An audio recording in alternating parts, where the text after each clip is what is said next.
Hey guys, my friend Tom shot a feather stick video, and I know a few other guys that are kind of new into bushcraft or starting to get into things or practicing their feather sticks. And from the videos I've seen, they've done a great job. I just thought I would kind of put my input in. I'm by no means an expert at all. I just thought maybe this video might be able to help a little bit. And that's the main reason, as I said before, for starting my YouTube page, was to help out. So I grabbed a stick here. I'm not going to use pine. We have a lot of pine. I use pine for a lot of things. But I just grabbed a random stick. We're going to be using the Mora clipper. And I'm going to show you maybe my philosophy on how I make feather sticks. So the first thing we want to do is find a flat area right here. Anywhere in here, because it doesn't have any knots. Then I'm just going to remove the bark. And if possible, we're going to save that bark for some fire making at another time. But once we remove the bark, that's going to put us in good shape. So that's just what I start by doing. And I made sure this stick was pretty beat up with some knots here and there. Anything that can get in our way. And it's pretty dry. I was telling Tom on the comments that a lot depends on the actual wood itself. Some wood cooperates well, some doesn't. When you spark some wood, it doesn't take right away. You need more sticks with other types of wood. Things like that. And you just get to know that over time, is all.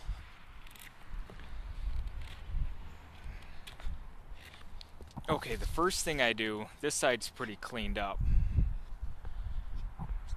is there's usually a bend in the stick.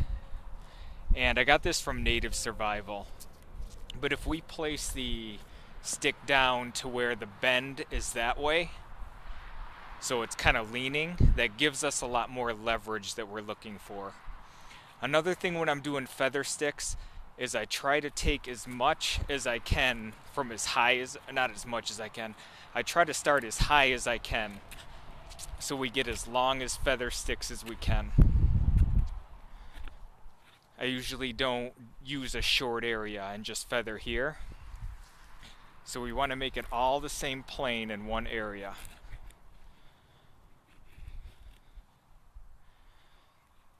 And then the other thing I keep in mind as I'm doing it is that feather sticks are a fine carving task.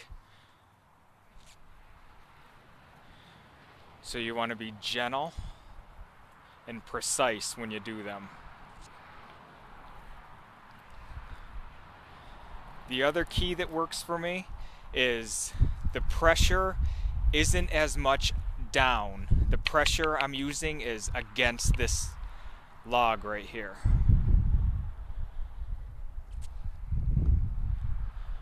I'm essentially, if you can see my arm here, I'm essentially keeping my arm straight. And I'm using my back. I'm more or less moving my waist to control my arm.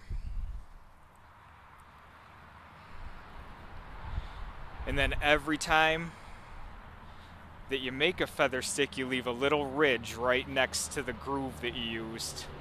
And then I just go right down that. Another thing you can do is experiment with different sides of the different areas of the knife. Morris Kohansky always says that the curved part up here is going to make the best feather sticks. And I try to stick with that, but as I'm making them, if another area is working for me, I go with that. But throughout my process of making it, I'll usually use all different areas of the knife.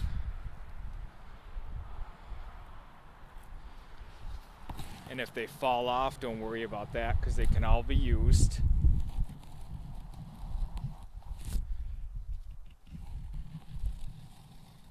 A little bark in that one. And also the bigger pile with all different types of feather sticks. Razor thin feather sticks. You're going to have some fatter feather sticks. If you have a big pile with all different types, that's what I've noticed will light the best. So all my pressure is essentially back towards me, is back against this. Another thing I've done that always helped out is instead of restarting every time, I take the knife off, I put it back on, I'll keep the knife right on. So I feather stick, I slide it right back up, I keep the knife right against there, and I essentially straighten my waist, which lifts my arm.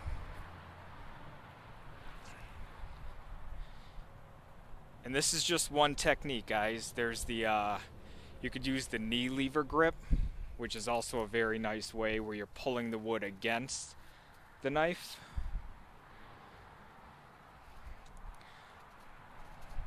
Now I want to get the more finer ones. I'm going to be much more gentle. I still have pressure against here. I'm just going very soft. I'm not even letting this companion or this more clipper dig into the wood.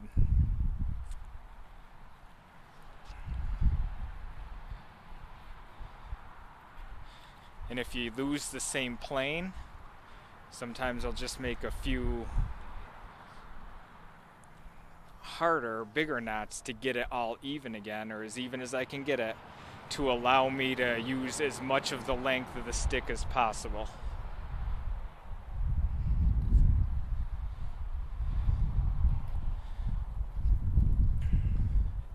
But there's no hurry, just take your time, be precise. And as I said, I used as a mantra when I first started making feather sticks is it's a fine carving task. And for some reason that allowed me to let up on it.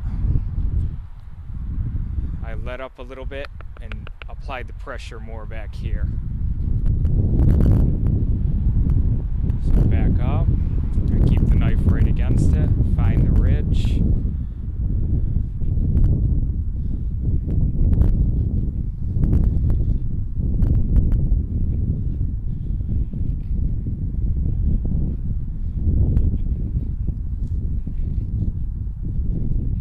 Pressure is back against me, back against the stick towards me.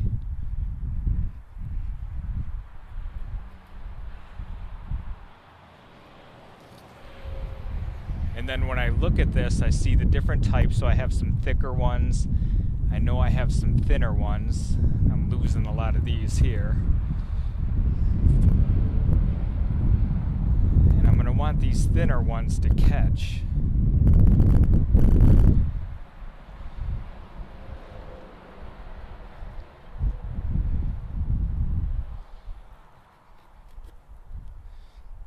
And they're also not, there's not a lot of space in between them. I don't have a stick here, and then one here, and then one here. I go all the way down to the same plane.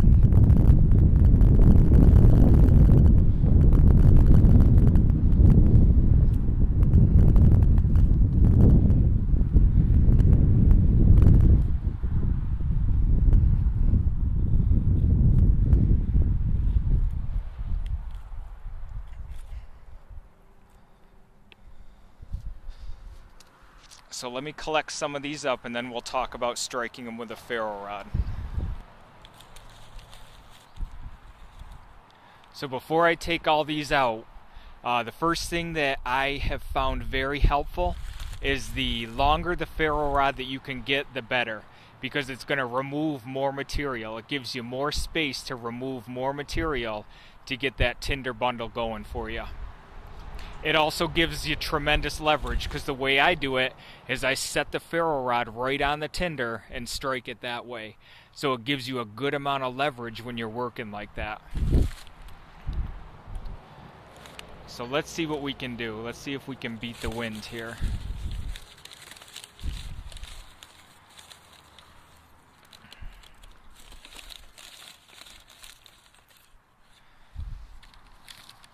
could already feel some of them wet. But we'll make it work. So once again, this is after you've made your feather sticks. I'm also going to do a little part here after I'm done to show you how you can light feather sticks with a ferro rod and combat the wind. A good way I've found.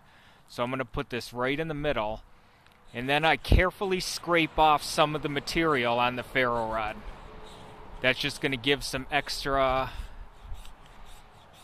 opportunities for starting a fire, because those are going to spark up.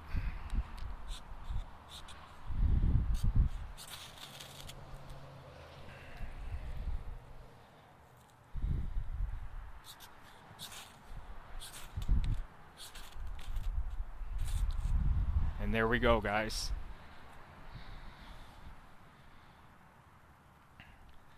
So I hope this helped you out. Let me go ahead and grab the stick, and I'll show you lighting feather sticks in the wind once you have some other material prepared. So maybe the wind won't ruin things almost the way that they did for us this Another time. Way to strike it that I like to do is I set my ferro rod right on the tinder on the stick.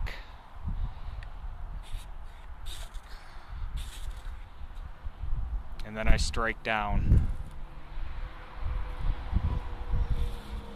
I think we lost that one.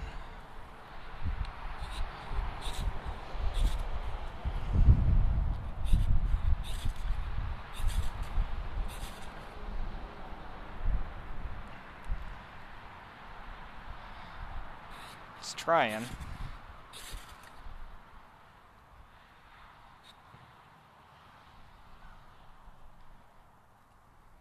There we go.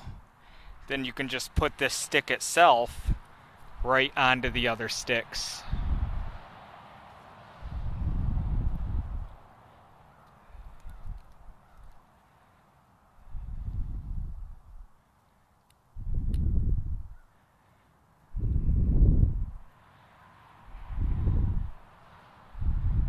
So just a couple of techniques you could use with the ferro rod and the feather sticks.